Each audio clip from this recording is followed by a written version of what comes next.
This is ProBlogger. Hey there, and welcome to episode 195 of the ProBlogger podcast. My name's Darren Rouse, and I'm the blogger behind ProBlogger.com, a blog, podcast, event, job board, and a series of ebooks all designed to help you as a blogger to grow your audience, to start an amazing blog, to create content that changes your readers' lives, and to make a profit from that blog. You can learn more about what we do at ProBlogger over at ProBlogger.com. Now, in today's episode, I want to talk a little bit about a tool that we've been using on ProBlogger for the last 18 months that has been incredibly useful to us, to me and my team, in both providing us with an editorial calendar, but also with the social media promotion of our content. The tool is one that you have probably heard of before because it does get mentioned from time to time in this podcast. It's a tool called CoSchedule. Now, we installed this tool about a year and a half ago now as our editorial team began to grow and as we became more organized with the way we planned our content, the way we scheduled our content, the way our team worked together, and also in the way we were sharing our content. And since that time, it's become very central in what we do. In fact, it's gradually taking over from some of the other tools that I'd previously been using to share social media content. Now, to help me run through this tool and to go deeper with it than I could, I've invited my team member, the General Manager of ProBlogger, Laney Galligan, onto the show to take us through what CoSchedule does and some of its features. Laney will be familiar to many of you who've been to our events. She has directed our events for several years now, and over the last couple of years has taken on more and more management roles at ProBlogger. She actually is our General Manager now and manages the whole business of ProBlogger, but in the last few months has also taken on more of the editorial role at ProBlogger as well. And as a result of that, she's using CoSchedule every day, all day, every day. And she's able to tell you a lot more about the tool than I can. As you will tell from this interview, she loves this tool and she is doing things with it that I didn't even know it could do. So in this tool, we cover the following. We talk about what CoSchedule is. We look at how we're using it at ProBlogger, and in doing so, we actually talk a little bit about how we plan our own content. And then Laney lists off her top 10 features of CoSchedule. Talks about what she does like about it, which is a lot, but also touches on a couple of little things that she doesn't like. And then we talk about the price of this particular tool, because it's not a free tool. It does have a 14-day free sort of trial, but then it goes on to a paid plan. And we talk about price and who we think the different plans would be suitable for. I don't think it's suitable for everyone, but I do think bloggers of all stages, there would be a case for it. And we get a little bit more into that today. Today's show notes, where we do link to CoSchedule, and another link that we mentioned during the show is at the show notes are at ProBlogger.com/podcast/195. And I'll also link to it in our Facebook group as well. Lastly, just want to be clear, we are an affiliate for CoSchedule, but we're not actually making any money from it. As we discuss in the show, they do have an affiliate program which enables you to reduce what you pay for the tool. So if you do have an audience that this would be interesting for, you can reduce how much you pay for your plan. I think everyone you refer to CoSchedule, you get 10% off the cost of the tool. And we've referred 10 people, so the tool is now free for us. And so whilst we do share it with an affiliate link, we don't actually get anything out of it. So this is not an affiliate play today. It's not an ad in any way. We just love this tool and we use this tool every day. And so we thought it would be interesting for you to learn about as well. So with that out of the way, let's get into this interview with Laney Galligan talking about CoSchedule. Creating great content, finding an audience, building engagement, monetizing your blog. This is ProBlogger. Hey Laney, how are you? Very well, Darren. It's been 195 or so episodes, and I've not had you on the podcast yet, so it's time to get one of my team members on. Nice to have you on today. I want to talk to you about tools, in particular a tool that we are using, have been using for a while now on ProBlogger, CoSchedule. Do you remember when we first started using it? Yes, I think it was about 18 months ago. So probably when I was first coming on to start doing the general management of the business. And we decided like we'd get a bit more organised with our scheduling just because we had more team members involved in it as well. So yeah, it was about 18 months ago now. All right. Now, you know much more about CoSchedule than I do, and we'll probably touch on why that is a little later in terms of our personality types. But tell us a little bit about what the tool is for those who haven't heard of it before. How would you describe it in a sentence or two? It really is an editorial calendar, but it's a lot more than that. So most people would just think, oh, editorial calendar, I can do that in WordPress with a plugin easily. They say it allows you to plan, publish, promote, and automate. And I think that's where its main strengths are, is that it's not just about scheduling your blog posts. It's about managing all the different types of content that you create, because we are like multi-content creators now. It's not just, blog posts, we could have podcasts, we could be doing email newsletters, other marketing promotions. So it allows you to schedule all that content, see it all in one place, but also get the most out of the content that you're creating by promoting it. And I guess that's the really important part of it, because your job doesn't finish with just creating the post, right? That's right. I think for me, the first ever editorial tool that I tried was a WordPress plugin, which showed me in a beautiful way, like the calendar that was upcoming and all the posts that were coming up. But that's, yeah, as you say, that's just part of the process, creating content. It's, promoting that content and ongoingly promoting that content that most of the other tools miss out on. So who would you say that it is for? It has different levels that you can have with the different plans. So it does actually aim at different types of content creators. So bloggers, for sure, when you're creating your blog posts, it's great just to keep yourself organized. I know those plugins that I've used previously as well. Whilst I'll see things that I have scheduled in there, I'll see every single little draft that I started as well. And sometimes that's quite overwhelming and confusing. So this allows you to get a clearer look at what you've got coming up and what you've actually planned. For definitely multi-contributor blogs as well. So if you've got more than one author, there is some really good opportunities within I think the next plan up that allows you to have different team members in there, or allow you to have contributors as well, and just managing people's different content and the different ways that they create it as well. And then I guess just content marketers in general, whether that be, a department within a company who have got control of every bit of content that's going out for that brand, as well as, different promotions and things like that, different social media accounts. They might have lots of them. So it can scale up to suit different people. But it is really great, at ground level for bloggers who just want to get a little bit more organized than what they can do within WordPress itself. Yeah, I guess that was one of my big questions is it overkill for just a single person blogger? We started using it when we had a team and we had, 2 or 3 of us wanting to be able to access at once. Do you think there's user cases for single persons, bloggers? I do, because of, I guess, the nature of social media. Different platforms are popping up everywhere. As bloggers, we're not just in charge of our blog anymore. We have to be these content creators and curators across all these different platforms. So whether that be Facebook or Instagram or Pinterest and Twitter, you can actually, a lot of people are already going and using other scheduling tools to schedule content on those platforms. And they're doing that directly with them, or they're using apps to do that as well.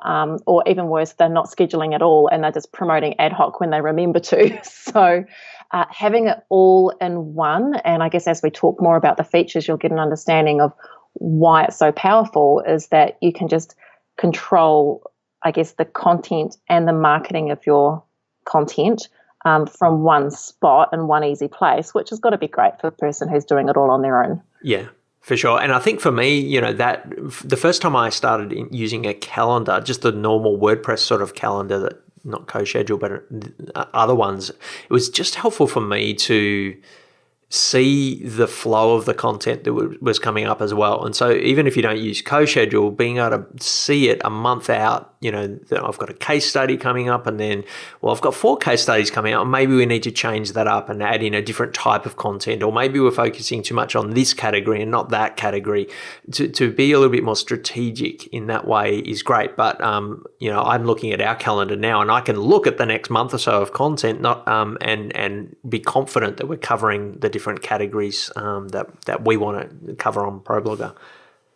Yeah, for sure. I really like how visual it is, and that we can see when something is still in draft, or we can see when something doesn't have social schedule for it, or we can use coloured labels to label things up differently for different types of content. CoSchedule also allows you to, create or put into your calendar different types of content. So a blog post versus a podcast versus, hey, I want to put a new email newsletter in here. And it's just a content type that then allows you to create. So you can actually see the different types of content that you're creating, and to make sure that you've got a good spread. And I think we're starting to fall into a good rhythm of the types of content that we create, the different types of content that we're creating for ProBlogger as well. And it's really nice to be able to visually see that and see, at a quick glance, the status of it as well. Yeah, and you've color-coded it all beautifully as well, which makes it very impressive. I log into the calendar some days and I go, whoa, there's so much going on. It's quite overwhelming on some levels, but once you dig into it and you understand how you've set it up with your colors and your tags, it makes a lot of sense. You're listening to ProBlogger. Maybe you could talk to us a little bit about how we're using it on ProBlogger. Just give us a little bit of a rundown, and then we'll get into some features that listeners might be interested in. Yeah, for sure. Well, one thing is that our planning for content actually starts off CoSchedule. So we still do spreadsheets, something that I apologise to you about all the time. But sometimes you can't get away from a good spreadsheet. So we do have a spreadsheet, which provides the buckets or the structure for the different types of content that we want to create and when that's going to be published on a regular basis.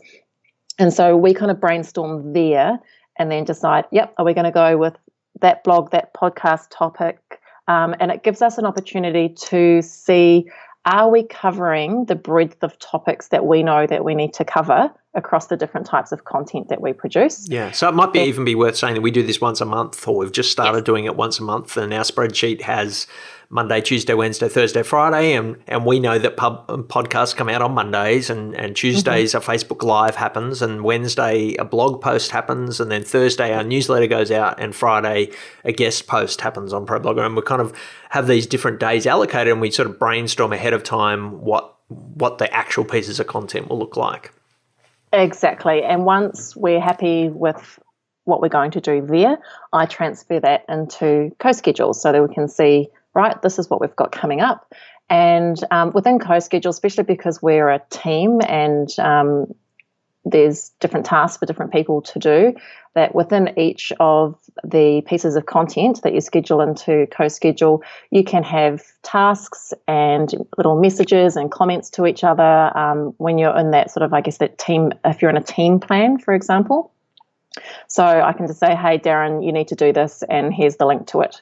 Or I even put things in for myself, like when I schedule all of our social for Facebook, I have a list of the different types of things that I have to go through and curate or include in that schedule, and I've got those as little tasks as well. So that all happens within CoSchedule, and it might be something that I move our guest contributors into as well with our regular contributors, that may be able to give them direct access to CoSchedule too, so that we can actually more closely help manage the creation of the content, so making sure they know when their deadlines for drafts are and any notes and things that we have for them as well.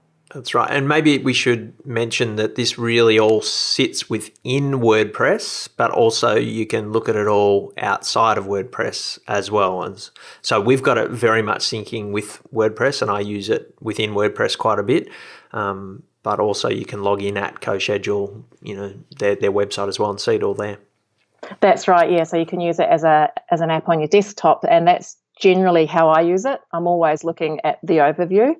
However, when I do schedule a blog post, I then continue with my workflow within WordPress, in the back end of WordPress, and go, all right, I've done everything. Here's the categories. We've got the metadata. And then you just go straight to scheduling the social messages for it as well, which is really great in terms of workflow.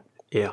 Okay, so let's whip through your top 10 features, and there's probably 20 or more that we could probably talk about. So we aren't going to cover every feature that CoSchedule has, but take us through your top 10. For sure. And I'm discovering them all the time. Yeah, so same. Yeah. It's great.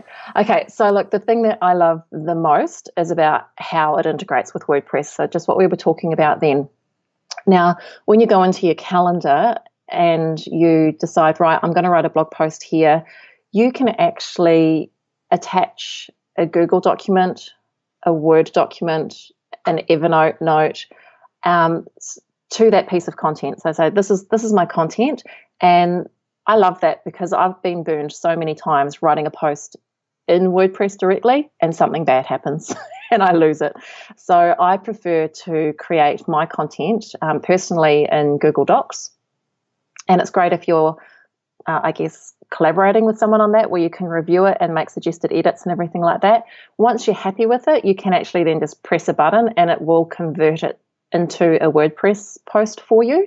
And that includes if there were any images in there as well. It pulls it all into your media library. It's a thing of beauty, really. I love how well it does that. And I guess the thing about that too is that I can create blog posts or drafts of blog posts without it actually creating drafts in WordPress until I want it to. So it keeps your drafts a little less cluttered. Sometimes that can look really overwhelming, or if you're just trying to see what have I got coming up and like every idea under the sun might be in there as a draft. This enables you to work on things and then when you're ready to convert them into WordPress posts. Wow, So, I didn't even know it did that. Yeah. Writing in Google Docs is going to change my life because I'm a bit old-fashioned in the way I do it, but that's great. Very cool. Yeah, or even just a WordPress document. Oh, sorry, no, a Word document. Yeah. Just a Word document. You can actually attach a Word document, and it'll convert that as well when you want it to. And it doesn't bring in all that horrible code that sometimes when you copy and paste out of those documents. That's right. Yeah, it does it really cleanly. I've been really impressed with how well it does that. So that's the one top thing I love about it. And then I guess we've already talked about how you can schedule all your social in one spot. So again, in the back end of WordPress, once you've finished editing things, you can then go straight into creating your social posts. So I suppose something that we haven't really talked about yet is what CoSchedule actually allows you to do to create your social posts. So essentially you just click a button and say, right, when my post publishes, publish this message to Facebook, this message to Twitter, and this one to Pinterest, for example. So you create your different messages. Very easy, just as though you were actually in the platform itself. So you type your message up, it might be a link, it could be an image, you create that, and then you schedule it. So you can just say, yep, do it at the same time. Another great thing that it has is best time scheduling. So you can just say, post it at the best time between 9 a.m. and 12 p.m. and it'll do that for you as well. So you can create almost like a template, and it actually does allow you to create templates. So for our particular blog posts, we know that we're going to promote it straight away. And on Twitter, for example, we wait a few hours before it goes onto Facebook. We might tweet it again later that day. We'll tweet it the next day. And then we have a bit of a next week, next month schedule for our blog posts. So you can actually create those schedules and then save them as a template. And so when it comes to creating your blog post, you can just say, apply this template and then fill in the blanks. And it's great. I'm looking at a post that we've got scheduled to go out. I think it's tomorrow or the day after. And there's 10 social messages already lined up. I can see that 4 of them go out tomorrow, 2 go out the day after, 2 the week after, and 2 the month after. And it's not like you had to write those 10 messages. You had to write a few of them. But once it's sort of set up, it looks after itself. And that immediate engagement on social media is going to happen. It's great. Oh, absolutely. And you can edit every single message if you want to. So you can change them up. Yeah, so the other really great thing with the whole template side of things is that they have social helpers, which are like almost like your merge field type things that you use. So it'll say, if you just put permalink, it'll add the link. If you add title, it'll pull the title in. If you put excerpt, it'll pull the excerpt in that you put in your blog post. And then you can create custom ones as well. So I know there's some things that we continue to, if I keep typing it all the time, hey, if you missed it last week, you can actually turn that into a social helper as well. And it's just a click of a button and it pops it in there. So you can automate quite a lot of this. And I guess the great thing about that is that it's set and forget. Like, you don't have to remember to keep promoting your content. It's just going to do it for you. And, you know, you can get so much out of a piece of content if you remember to keep marketing it well. That's right. And this is all happening in WordPress. So you don't have to log out into another app. You can That's right. Put your post in there, schedule it, and then schedule your messages all in the one sitting, and then it takes over. Yeah. Absolutely. Yep. Just like that. So I guess we've already gone into my third favorite one, which is the template side of things. So doing all those social sharing templates, the helper text. We talked a little bit about workflow before. You can set up templates. So when I do my weekly Facebook content, I schedule 30 pieces of content. I sit down and I schedule it across the week. I have a template that reminds me that I need 7 questions and 6 of these and 5 of these, and I put them all in. They've all got placeholders within the schedule already. It's just a matter of going in and filling them all in. Creating great content and building your audience. This is ProBlogger. Something that I found recently, which I thought was pretty cool, it isn't necessarily something turned on as a default. You can actually apply it, is a headline analyzer. This is great. Once you've got your blog post set up in the calendar, you can actually, and you put your title in there, it'll actually analyze your headline for you. And I can tell that we need to do a little bit of work on ours because it seems to be stuck in the sort of the late 60s, mid 70s. Yeah. Gives you a rating out of 100. So out of 100. The one I'm looking at for tomorrow, we're rated 64. And so maybe we could tweak that one a little. I think we could. I think where we fall down is the length of our headlines. It likes them to be a bit shorter. So it does give you a rating, but it also allows you to see how that rating came about based on your use of power words or emotional words or uncommon words versus common words as well. And they do actually have a PDF. We'll include it in the show notes of emotional power and uncommon words that you could use in your headlines just to sort of get you out of the same old, I guess, and perhaps improve how well your blog posts perform. So just something really simple, but it's right there with your workflow. Oh, better check my headline. Oh, maybe we could improve that. So that's just something I've turned on recently.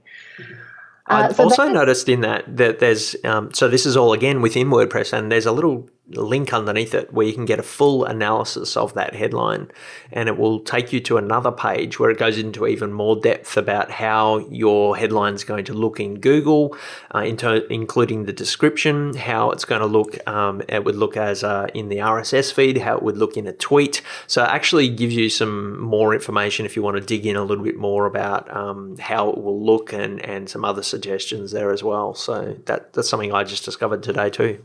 Yeah, CoSchedule are really smart about the level of reporting that they can give you. Some of them are only at the higher level plans that it's included, but it just allows you to make your content work harder. And I think that's just the smartest thing about this. So those are the sort of the plan and the publish things that I really like about CoSchedule. I guess where the real power comes in, though, is the sort of promotion and the automation of that promotion. We've already sort of talked about how the social sharing templates help you do that. But another really neat little thing. So if you're going to schedule a social message and you think, really, I should be sharing something from my Facebook page, but I'm just not sure what, there's a little button that just says share old post. And you click it, and you can go from last year, from the last 6 months, or there's a bit of a time scale that you can choose where that post could come from.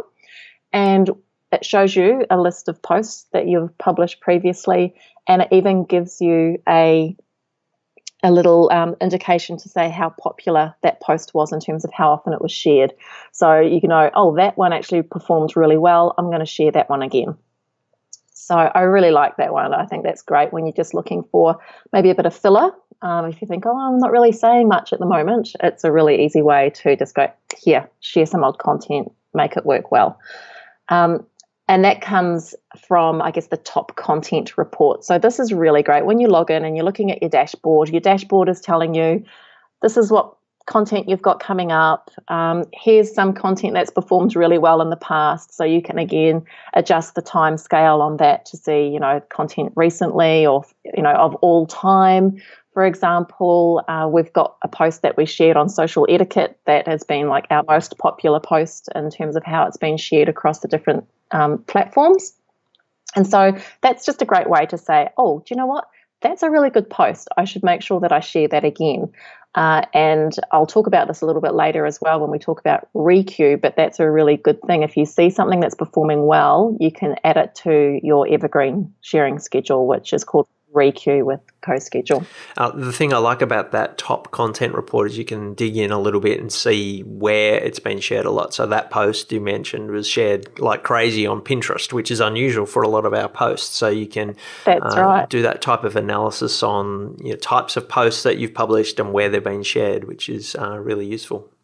Yes, I've definitely looked at that previously and have been sort of surprised at some of the ones that perform really well on LinkedIn. So you can see different titles are enjoyed and shared by different types of audiences as well. So yes, definitely a good one to use to help you plan curation of your own content, I guess, as well, but also giving you an understanding of that performed really well, let's write more of that. Excellent. Let's go on to the next one, number 7. I think we haven't been giving out numbers, but that's number 6 just done. 7 is the next one. We are up to number 7. So there is a Chrome extension. So as you're cruising around the internet and you read something interesting, you can just click the Chrome extension and create a social message right there and then, and it'll go into your social schedule. And that's great. I just did that. I installed it this afternoon, actually, because I saw you mentioned. I was like, I need to get that one. And so I shared one, and it was great. I used the best time thing. So you did mention best time before in terms of queuing up a social message. So best time basically looks at your previous social interactions and works out when other things have worked well for you in terms of timing. So, that was quite good. That's right. Yeah, it looks for levels of high engagement. In terms of trying to get your own content shared, not just by yourself, but by others, there is another little app that you can download through CoSchedule called Click to Tweet, and it just allows you to insert a Click to Tweet cute little box right within your own content as well. So rather than just relying on social sharing buttons, there's other ways that you can encourage people to share yours too, and I just thought that was pretty cool. So is that where you add in a sentence that you think people might be inspired by, and then they click that and it tweets out that on their account? Is that That's correct. Yeah. And it shares your post. Mm-hmm. That's great. Yeah. Number 9, requeue. So we were talking about this just before. So requeue is an evergreen content scheduler. So if you've got content that's always going to perform really well, then you can create a social sharing schedule for that, like a calendar just for that. And so for the different platforms that you want to go out on, you can say for Twitter, we want to go at sort of these times or only this many times in a day or a week or a month. It's very similar, obviously, to Edgar, which we use. And it will also schedule things in and around all of the other content that you're scheduling when you're creating blog posts and things as well. So basically it's creating a library of tweets or Facebook updates, and then you tell it how often you want things to go out. Yeah, that's correct, yes. Yeah.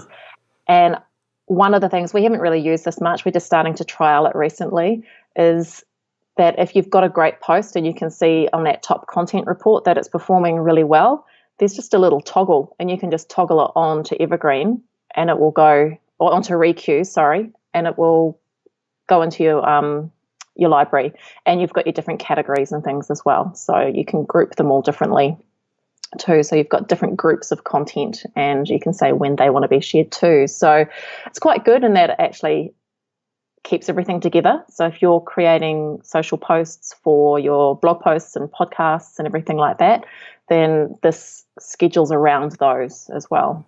That's very And cool. again, And to have it all in the one place, I think, again, is the thing that I love about this. We've got Edgar going at the moment, but Edgar's not talking to CoSchedule, and so to be able to have it all happening within CoSchedule so that those evergreen messages are not going to clash with the new messages that go out makes a lot of sense to me.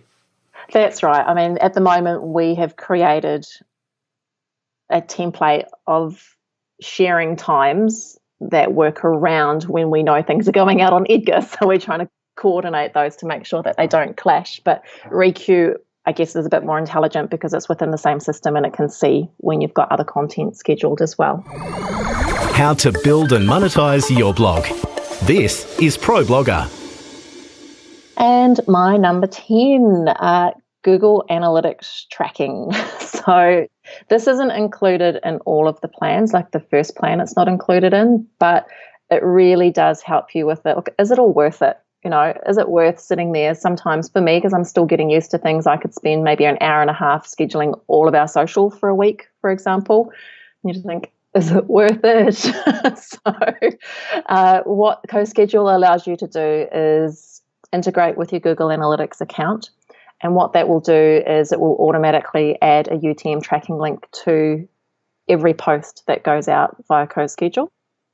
And when you go into your Google Analytics and you look in the acquisition section and go to campaigns, you'll see that CoSchedule is in there. And if you click on it and drill down, you can see where exactly the traffic has come from. So whether it's been the Facebook page, the Facebook group, Twitter, Pinterest, Instagram, wherever, that will actually show up in your report so you can see how well your social scheduling is actually generating traffic for you. And this is gold because a lot of people look at where traffic's coming to their blog and they see Facebook and they don't know where on Facebook it's come from. And previous to us using UTM codes in Google Analytics, we just saw Facebook. It was just like this massive collection of traffic. And it could be from our page, it could be from our group, it could be from someone else's page. We never knew, but now we know at least our Facebook page has sent this much traffic through the UTM tracked links, and our Facebook group has sent this much as well.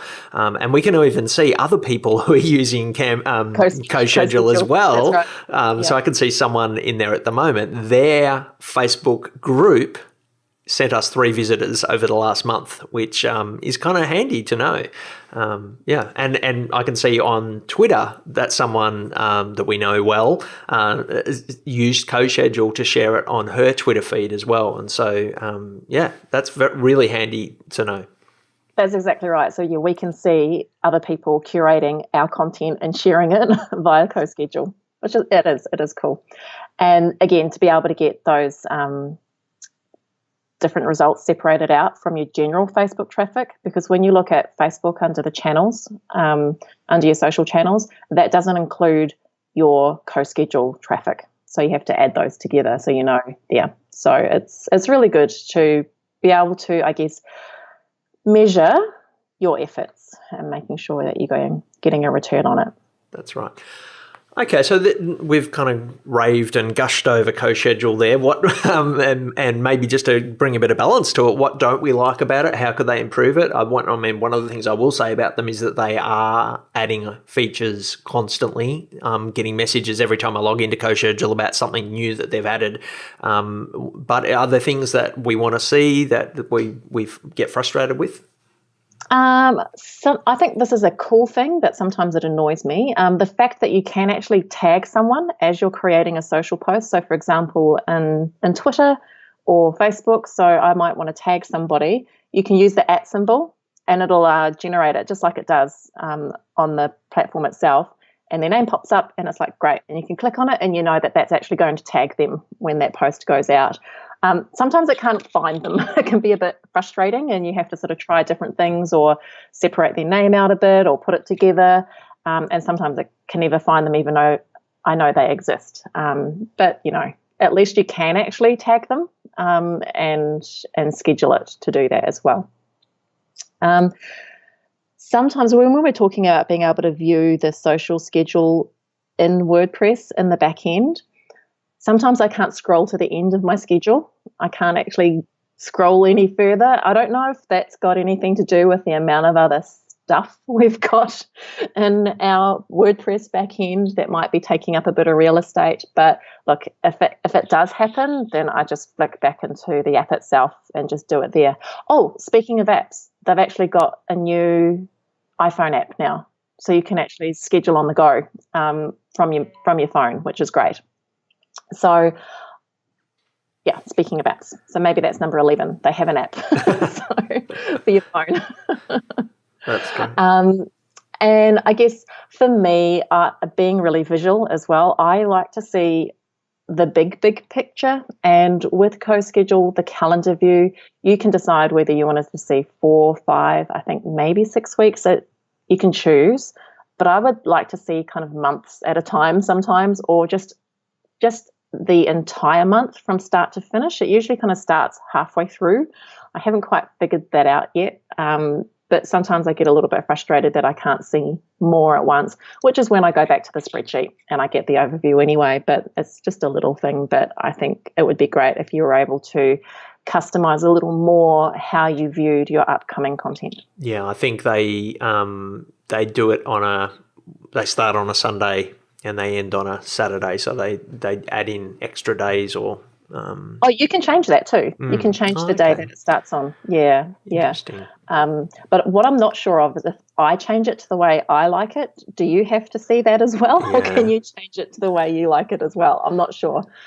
Maybe we can experiment with that one. Yeah, we might have to try that. So overall, though, I mean, they're fairly minor things. They're probably little glitches. And it may also be that we've got a fairly large archive of 8,000 posts in the back end of ours, so it might be churning through a bit of extra to get through it all. But it seems like a very powerful tool. And as you said before, we're discovering new things all the time. And that's partly because they're adding in new features, but also there's a lot to dig into there. One of my questions for you is there much of a learning curve? And potentially, is it going to suit certain types of people more than others, personality-wise? And I'm asking that with an agenda. Yes. Look, when I first started using it, it was actually Stacey, who was editing at the time. She had used it personally for her own blog, and we were looking at it and I went, this is great. I love it. And we were just such little nerds looking at it together, getting excited about the pretty colors and everything. But even then, like, I would still find it quite overwhelming to look at. I guess when you've got a whole bunch of social messages scheduled and there's different colors and you're not intuitively understanding what the different colors mean, it can be really overwhelming. One thing that CoSchedule does allow you to do is to filter what you're looking at. So if you just want to look at blog posts, you can do that. Or if you just want to look at Twitter messages, you can do that as well. So it can adjust quite well to those different personality types. Like, whilst I liked all the pretty colors, sometimes it was just a bit much for me. And it took me, I guess, a good few weeks to start to understand what I was looking at and how it worked. During that time, CoSchedule brought in a few little cool things. Like if you hovered on the blog post that you were looking at, it kind of animated and highlighted the social posts that are associated with it. And that made it for me a lot easier to see what was going on as well. So there's little things like that. I know that you've probably been a little bit in the overwhelmed camp when you go in to have a look at that as well, which is why I've pointed out the filtering things to you before as well, so you can sort of just shut down the things that you don't want to see so you can get the information out that you do need. So look, in terms of learning, it's all fairly intuitive. It's not that hard to learn, and it is pretty customizable to your own preferences as well. Yeah, I am not a structured person, and that won't be a surprise to anyone listening to this who's listened to more than a couple of episodes. And so as a result of that, it does feel a bit spreadsheety and a bit organized for me, but it's what I need. And so if I didn't have the structures in my life, I don't think I'd get much done. And so this is the type of thing that I've had to force myself into. And every week I'm learning a new tool and I'm learning a new feature, and I'm learning how to shut down things, which is really useful. I guess I would like it almost that if I could log into it and only see from the start certain things, maybe I just need to learn how to set it up a little bit better. But it can be a bit overwhelming, but I think it's well worth persisting with, and I'm seeing the power in it more and more. Oh, for sure. And I think it is friendlier than a spreadsheet in that, if you go into a blog post, we can have a conversation in the sidebar, or I can have notes there for you, or a set of tasks assigned to you with due dates. Which I then ignore. Yes, you're very good at that. Yep. But it does allow you to have more of a collaborative approach to that content than just a spreadsheet. And for that, I think it's really great. Again, if you're working with teams, but even if you're just working on your own, there's so many things that you need to remember, and I think it's great to, have a set list of tasks, even if it's something as simple as when I create a blog post, I will, check the headline, do this, do that. Don't forget to make to select the category. Don't forget to set the featured image, all those little things that you've just got.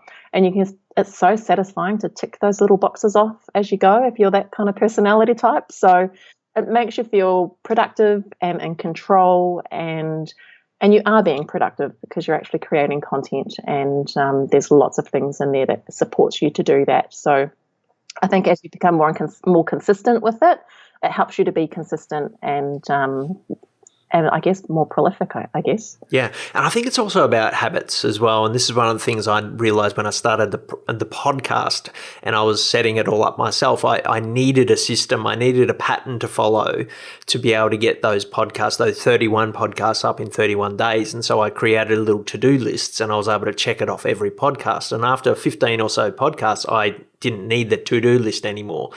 So if you're trying to get into the habit of social sharing, of checking your headlines, of optimizing your posts in different ways, I think CoSchedule could be really useful in that regard as well.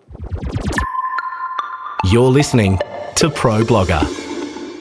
So let's talk a little bit about how much this amazing system costs. It's not a free tool, although there is I think a 14-day trial, so you can certainly test it out for free. That's right.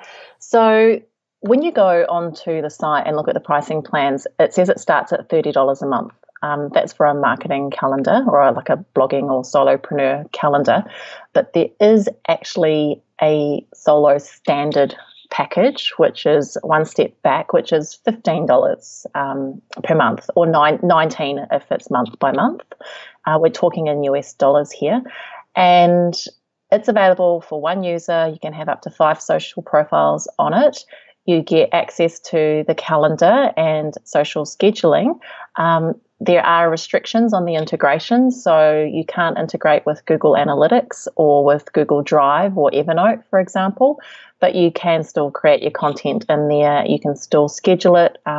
You won't have custom templates for social sharing or task management. It's just, I guess, a much more slimmed down version of what we've been talking about today, but definitely a great place to start if you want to go further than the 14-day trial. But otherwise, you're starting at $30 a month or $39 month to month. That's going to give you, again, still, you've got your one website with the calendar, your 10 social profiles, and you'll be able to do most of the things that we talked about today, other than customize workflows for tasks and things like that with a team, because that's not a team plan as such. And then we're on the next one, which is the team marketing, which is $60 a month or $79 month to month. And I mean, I think starting out on that standard plan would give you a lot of the features, and in some ways it would be a good place to start because you've got less things you can do, which means you're probably going to be a little less overwhelmed by it as well. So with those standard and solo marketing plans, they don't include Requeue, which we talked about, so you can actually add that on. It's $30 a month if you're solo and $60 if you're the team. it's another 30 if you're the team as well. So it is an add-on. If you go to the pro levels, it's included. Yeah. Okay. So I guess the big question that a lot of our listeners are thinking through is, is it worth it? Is it going to pay for itself? And this is one of the things I always ask myself when I'm looking at a tool like this: how am I going to make that money back in some way? And do you think it is going to be worthwhile? And it's probably going to change from person to person, but has it been for us?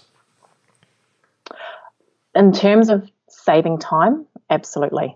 Yeah. Just in time saved, where I can then use that time doing something else that's creating value for the company, for sure. So it really helps you to streamline your efforts and allow you to, it's like an opportunity cost, really. It just save that time, use it somewhere else to be valuable. I guess as well, it's ensuring that the time that you do put into creating content is maximized, like marketing it to its full potential.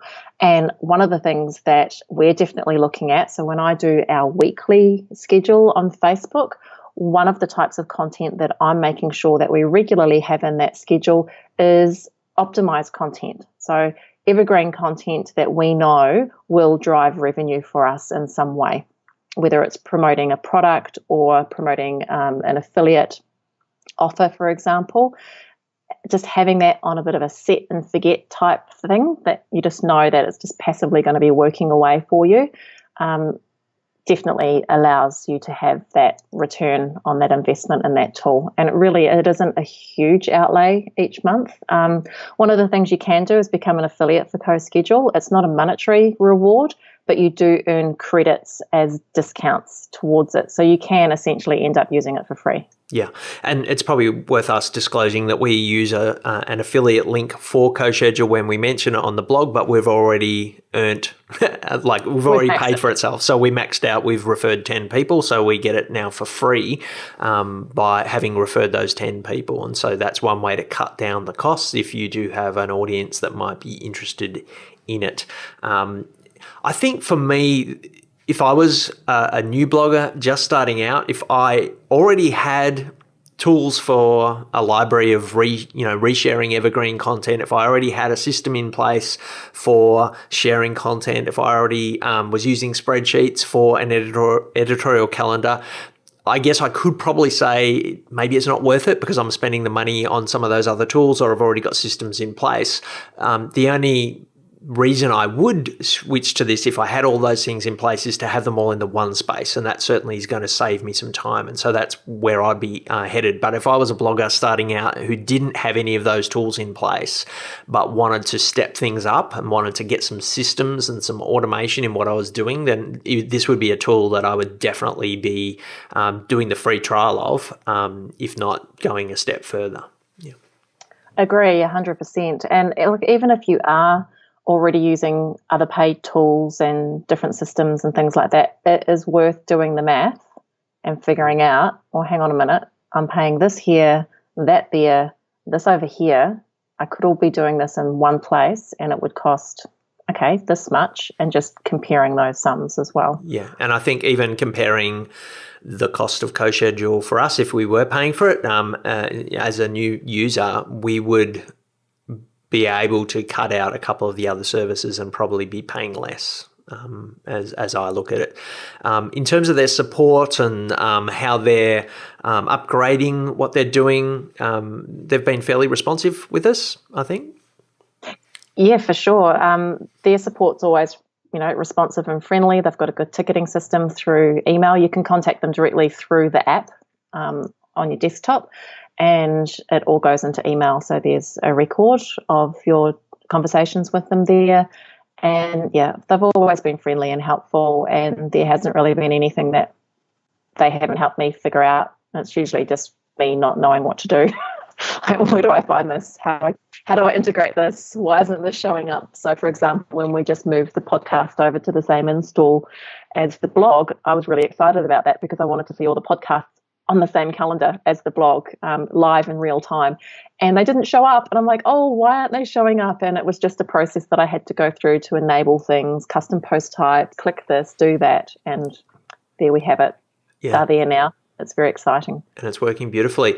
All right, I think we've kind of covered enough off there. We will link in the show notes to CoSchedule, and I guess if there's any other questions that listeners have, they can chat to you in the Facebook group. You're very active in our ProBlogger community Facebook group, and if you've got any other feedback or other suggestions of other tools that do this type of stuff for you, we're all ears on that as well. Thanks, Laney. Appreciate it.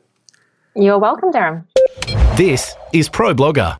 I hope you enjoyed that particular interview, and check out CoSchedule. As I say, we do link to it in today's show notes at problogger.com/podcast/195, or you can just Google CoSchedule, C-O, schedule, or go to coschedule.com where you will find it as well. But we do link to that PDF in the show notes as well on some of those keywords that you can use to increase the effectiveness of your headlines. We link to that in the show notes as well. Lastly, head over to our Facebook group, problogger.com/group, where we do link to all of our new podcasts. So it's a great way to subscribe to the podcast, but also we share new posts on ProBlogger, and there's so much discussion going on in there. It's actually getting so active now that every morning I get up and spend a good half an hour reading through what has been discussed while I've been asleep. So there's some really good stuff happening in that group. Again, that's at problogger.com/group. And I really do appreciate everyone who's been active in there. Lastly, if you've got a moment and you're listening on iTunes or another podcast network like Stitcher, please leave us a review. It does help us a lot, gives me a lot of energy to read those reviews, but it also helps us to be found by more people. And I appreciate those reviews that are being left. Thanks for listening today. Be in touch with you in the next week with episode 196. And if you've got any ideas about how we should celebrate our 200th episode, let us know as well over on the show notes or in the group too. Thanks for listening. Chat with you next week. You've been listening to ProBlogger. If you'd like to comment on any of today's topics or subscribe to the series, find us at problogger.com/podcast. Tweet us at ProBlogger. Find us at facebook.com/ProBlogger or search ProBlogger on iTunes. This episode of the ProBlogger podcast was edited by the team at Podcast Motor, who offer a great range of services, including helping you to set up and launch your podcast, as well as ongoing editing and production of the podcast that you produce. You can check them out at podcastmotor.com.